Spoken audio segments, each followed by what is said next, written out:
नमस्कार। आप देख रहे हैं यूथ एजेंडा में शशि शेखर की पाठशाला।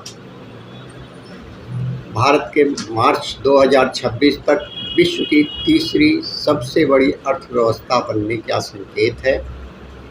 भारत के सकल घरेलू उत्पाद का आकार 3.93 लाख करोड़ अमेरिकी डॉलर है, जबकि जापान के सकल घरेलू उत्पाद का आकार 4.21 लाख करोड़ है।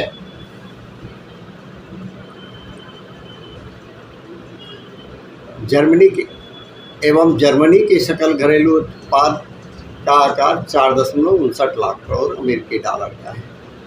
भारत की आर्थिक विकास दर लगभग 8% प्रति वर्ष बनी हुई है और जापान एवं जर्मनी की आर्थिक विकास दर लगभग स्थिर हो चुका है। अभी इसके ऋणात्मक रहने की संभावना अधिक। इस दृष्टि से मार्च 2025 तक भारत जापान की अर्थव्यवस्था को पीछे छोड़कर विश्व की चौथी सबसे बड़ी अर्थव्यवस्था बन जाएगा एवं मार्च 2026 तक भारत जर्मनी की अर्थव्यवस्था को पीछे छोड़ते हुए विश्व की तीसरी सबसे बड़ी अर्थव्यवस्था बन जाएगी। हाल ही के समय में जर्मनी एवं जापान की अर्थव्यवस्थाओं में विभिन्न प्रकार की समस्याएं दृष्टिगोचर हो रही, जिनके कारण इन दोनों देशों की आर्थिक विकास दर आगे आने वाले वर्षों में विपरीत रूप से प्रभावित रह सकती है। द्वितीय विश्व युद्ध के पश्चात लगातार 4 दशकों तक जर्मनी पूरे यूरोपियन यूनियन में तेज गति से आगे बढ़ती अर्थव्यवस्था बना रहा। इस दौरान विनिर्माण इकाइयों के बल पर जर्मनी ने अपने आप को विश्व के विनिर्माण केंद्र के रूप में स्थापित कर लिया था एवं विभिन्न उत्पादों, विशेष रूप से कार, मशीनरी एवं केमिकल उत्पादों का निर्यात पूरे विश्व को भारी मात्रा में किया जाने लगा। पिछले 20 वर्षों के दौरान जर्मनी पूरे यूरोपियन यूनियन के विकास का इंजन बना हुआ था।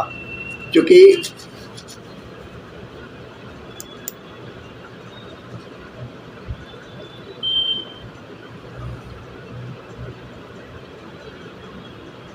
चीन की अर्थव्यवस्था बहुत तेजी से विकास कर रही थी, अतः पिछले 20 वर्षों के दौरान चीन जर्मनी से लगातार मशीनरी, कार एवं केमिकल पदार्थों का भारी मात्रा में आयात करता था।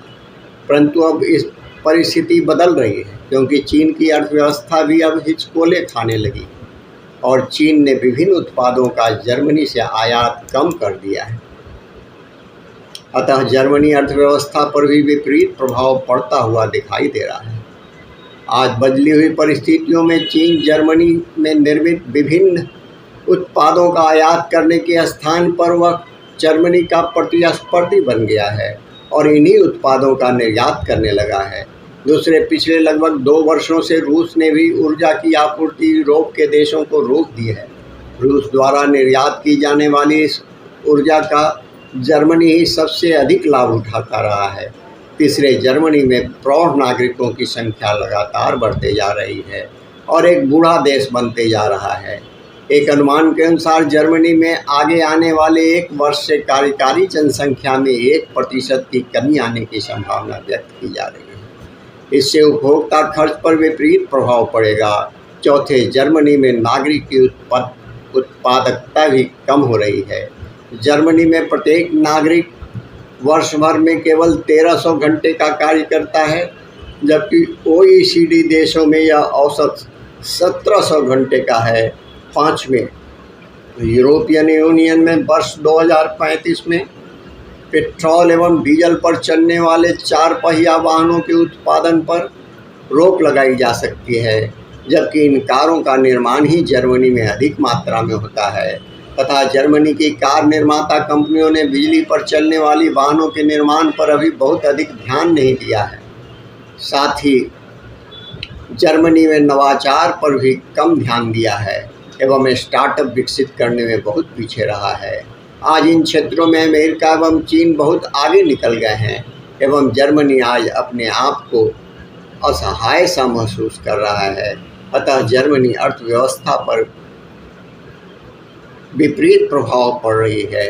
आगे आने वाले लंबे समय तक चलने की संभावना व्यक्त की जा रही है।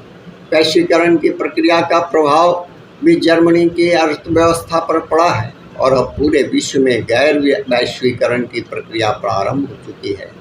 आज प्रत्येक विकसित एवं विकासशील देश अपने पैरों पर खड़ा होकर स्वावलंबी बनना चाहता है। अतः जर्मनी जैसे देशों से मशीनरी एवं कारों का निर्यात कम हो रहा है। साथ ही इन उत्पादों की तकनीक भी लगातार बदल रही है, जिससे जर्मनी की विनिर्माण इकाइयाँ उपलब्ध कराने में असफल सिद्ध हुई है। पिछले 5 वर्षों के दौरान जर्मनी की अर्थव्यवस्था में विकास दर हासिल नहीं की जा सकी है। जर्मनी में सितंबर 2023 माह में वॉक्सवैगन कंपनी ने अपनी 2 विनिर्माण इकाइयों को बंद करने का निर्णय लिया है। यह कंपनी जर्मनी से 3 लाख से अधिक रोजगार के प्रत्यक्ष अवसर उपलब्ध कराती है तथा अन्य लाखों नागरिकों को अप्रत्यक्ष रूप से रोजगार के अवसर उपलब्ध कराती है। इस कंपनी ने जर्मनी में अपने विनिर्माण इकाइयों में